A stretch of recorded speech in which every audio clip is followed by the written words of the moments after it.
Hi everyone, welcome back to On the Run. Okay, as you can see today we have a special guest here. So we are going to start a new year of different episodes again. All right. So what's today's episode about? We'll be talking about supporting a young adult's independence. All right. Okay. So I'm your host Sean, and we have Marie here with us today as our guest. Marie, can you introduce yourself to the audience here? Sure. Hi, everyone. Welcome. My name is Marie. I'm a counselor for the last 16 years, dealing mainly a lot of cases in child abuse, family violence. I also run a program for the last 6 years, dealing with children, helping them to manage social and emotional issues. Yes. Okay, so Marie, I think it sounds like you have been in this line, or should I say, in this professional line for a very long period of time. Yeah, exactly. Because it was a very deliberate decision to do a career change. Okay. Yeah. Okay. So I'm also a mother of a young adult. So that's why when you asked me to actually come in for this session on this topic, I was quite excited. Okay. Because hopefully the audience or the viewers can get some not just information that you can actually Google. Correct. Yeah, so that's what I was talking about. How can we add value? Not just you get information you find the Google website and things like that. So that's why I think if you have some experiences that or some pitfalls that I could share, I think that would be most useful and value add versus you just reading up information, then no live demo, that kind of thing. Yeah. I think definitely very interesting because then you will have your perspective as a parent also. Yes, Yeah, correct. definitely. Yeah. So we'll besides be hearing more. Yeah, besides as a professional, right? Okay, Yeah. yes, definitely. I mean, professional, we can get a lot of professional information out there. Yeah. But sometimes we don't get as much personal life experiences. But I'm also quite mindful some of the experience I share. My daughter won't be screaming at me. How can you say all those Hopefully, things? your young adult daughter won't be screaming at you after I this. don't think so because we have a healthy relationship, and then that's one of the topic I feel that just now before we started, I talked about relationship with your child who's adult right now. How does it go? I thought that's very important. You know, yeah. Okay, I think that's very important. So in this episode, like I mentioned earlier on, we'll be talking about supporting a young adult's independence quite a bit.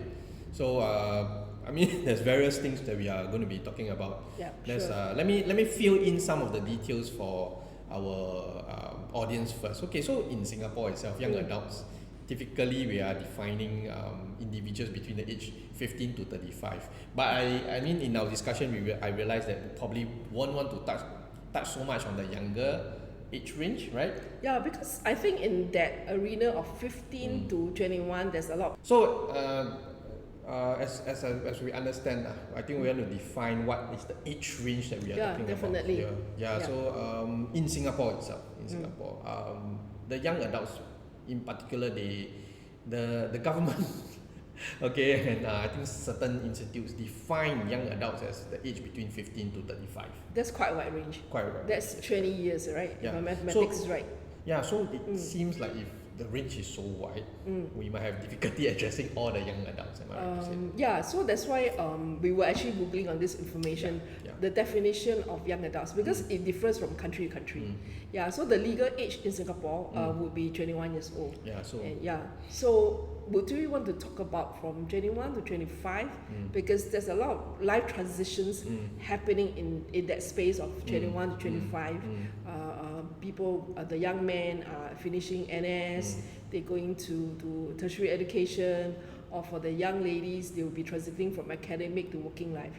I think that topic is probably a topic with a lot of young, older parents. I would say young parents. Young parents will be having young children. So because in the arena of 15 to 21 years old, a lot of professions are covering that arena of conversation right now. So I would more interested in 21, 25 if that's okay with you. okay, so let's for the sake of helping our audience and also helping yourself, Sure. we talk between the range of 21 to 25 first. So Yeah. if we go beyond that by a bit, I think our That's- audience will forgive us a bit lah. Yeah, correct. Well, unless if they say that, hey, Marie, Sean, we want to talk about 26 to 28 because they staying in my house. They could always give us some comments and tell us Put in the the interest. comments, Put in the comments and tell us that what other topics and what other age group you want to cover, and we could go into that in the later Definitely, episodes. definitely. I think it's good to break it down into smaller steps. Sure. Okay, Yeah. so that Correct. at least we don't overwhelm everyone also, and of course we don't overwhelm you. Okay. No, it's Okay. fine. Yeah. All right. So let's straight away let's go in and start off. Okay. Sure. So let's talk a bit more about the general understanding on this particular topic, the supporting of young adults independence a bit more. So let's say we have to come in and say define independence. What do you think? What does independence mean for young adults today? And how does this concept evolve over the years? The independence. Okay, because it's interesting you said we want to start on independence. Actually, independence, parents who've been through preteens and teenagers will have realized that they want independence already at that junction itself. They will have struggled a little bit or not struggle. I don't want to make assumption that a lot of parents struggle with it. Because then what is the independence in 21 years old onwards? Because there's also a legal implication here. 21 years old onwards, okay. Yeah, because independence is something that I'm sure a lot of parents will have actually realized that teenagers also want independence. I want to buy this thing. I want to go out with my friends. Don't question me. That kind So of thing. what I'm hearing is the independence to be able to use the finance that they have. Probably. Okay. Yeah. And also because 21 years old, then if they know the law about enough, they will say that 21 years old, I'm legally independent. So that will be also with the greater difference transiting from 20 to 21 years old, Okay. or versus a teenager that asks parents, don't question me what time I come home. Don't question me who I go out with. Whereas at 21 years old, I have the legal rights, isn't it? Yes, okay. Yeah, Legally you are right, but you are still staying in the same house. Yeah. Which later on I think We'll talk about that because in the Singapore context, it's quite different from what I read and hear about in other countries where you're 18 years old, Then you move out. you're expected to go out. But it's easy to go out because probably housing there is more affordable, there are more options versus Singapore, want to go out but cannot afford. So that's a bit of struggle in We terms must be of... very careful about this because Yeah, we're going correct, to I government know. policies now already. Yeah, I know. So, but then that's the, I think the dilemma of a lot of young adults, they also want independence away from parents. I'm making the assumption, but I also want to say that we were young ones, isn't Yeah, it? we were young ones. We were young we ones. wanted the ability to buy things as and when we want to. Correct. That's decision making in the process. Correct. We wanted the ability to go out and come back as and when we wanted to. Yes, correct. Okay, so I'm hearing that independence probably means these two things: financials and ability to make decisions by themselves a bit more. Decision myself meaning I think you're implying also without a lot of parental influence Yes, I think so. or interference. Yeah. I think for young adults. Yeah, correct. Okay. So how do we actually navigate and balance that as a parent who are still seeing the adult child in a house and then they're making certain decision maybe about a job, maybe about relationship, about going out as and when, or even in terms of dressing. That matter. I don't want you to have so much say to tell me how to wear, who I hang out with. So how do we strike a balance for that? Yeah, I'm hearing about what you're talking about now is more about the key challenges and what are the common struggles that young adults have. I think it involves emotions, quite a bit of emotions. Yeah, definitely. And On the of parent course- side, you're talking about? Well, I think both sides. Both sides, I think yeah, both sides. yeah, Emotional part, I think the finance part, both sides also again. Yeah, because correct. if they are not doing some kind of part-time work in between, the money probably comes from the parents itself. Okay. Then of course socially, I have to deal with my parents, I have to deal with my friends. A lot of struggles. But I think dealing with parents and friends is Yeah. not something that's new. A teenager will also have Probably that. experienced that. But what's the difference between when I'm 19 and when I'm 21? Or Okay, when I'm so 22? just now you went into the striking a right balance for the parents itself. I think because we are still thinking about supporting those young Sure, adults as correct. parents, I would say, Correct. and we at the same time we want to allow them to have some space to also grow lah. So when you say some space, what I'm actually thinking very fast is what kind of space? Yeah.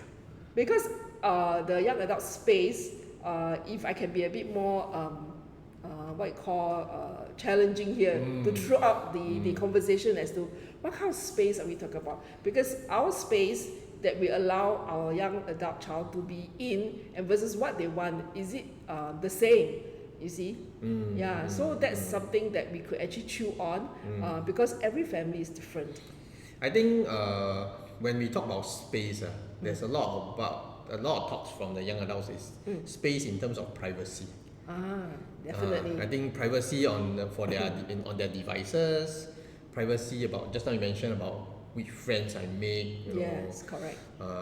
And I think that's quite a big topic to touch on. Not only that, I think in terms of jobs, what kind of jobs I want to do, whether I want to be freelancing, there's a lot of gig jobs out there. I don't want to do the traditional jobs that my parents think I should do. The freedom to do something I enjoy doing versus the traditional jobs that which parents feel is more secure and more long-term perspective. I think that kind of perspective parents need to have some mindset change because the work economy is also evolving and changing for the young adults.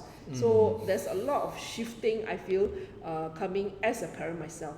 There was a lot of shifting to be done. So the challenges are real, but I think it's a very, what we call a interesting landscape we're entering into when we transit from parenting a teenager, I would say at 18, 19 and 20 and 21 years old onwards. This is a very different kind of landscape, and I would say that it's something that you can actually take a back seat. Take a back seat, no need to be so much in control anymore. So what you're talking about is that the parenting and the parent and child dynamics have shifted quite a bit after they come to young adults.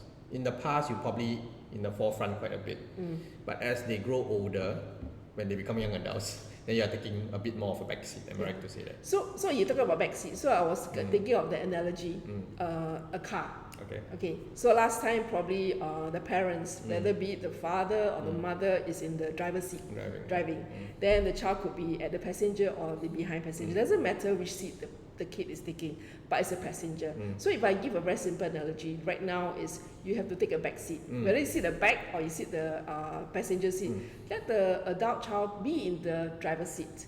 Yeah, because you have shown through more role modeling or through some input of values and traditions in the child to have the faith that the child is in the driver's seat right now. But so how can you still be there to provide the guidance and support? Even so, I think if it's me, I would probably panic still. Yeah, I know, right? In the front driver's seat. Yeah, I know, right? So it's like some parents will have the child having the actual driving license. First time they behind the wheel, they give a lot of instructions because you panic a little bit. Yeah, so it's the drawing of boundaries, how much you drive. Yeah. How much you drive? No, how but you then, drive? But then if you see the child drive often enough, that the child can actually navigate well, can park very well, you start relaxing, correct? It's the faith and the trust that starts to build over time when you see your child able to do it. Correct. I think you also mentioned to me in the past that it's also having the faith and the trust in what you have instilled in your child. Correct. So it's not overnight you releasing the control because you actually journey the child from all the way. I will make assumption that you journey the child from toddler to a young child, primary school, secondary school, and all the way to teenagers. It's not overnight. You say, hey, so you go on your own. Correct. You have guided, mentor, and coach along the way. Then you start saying, hey, you're on your own. So you also must relax as a parent, have some faith and believe that you've done a fantastic job. And the child's ready to go. But at the same time, be supportive. Because the child also navigating first time as a driver. Correct.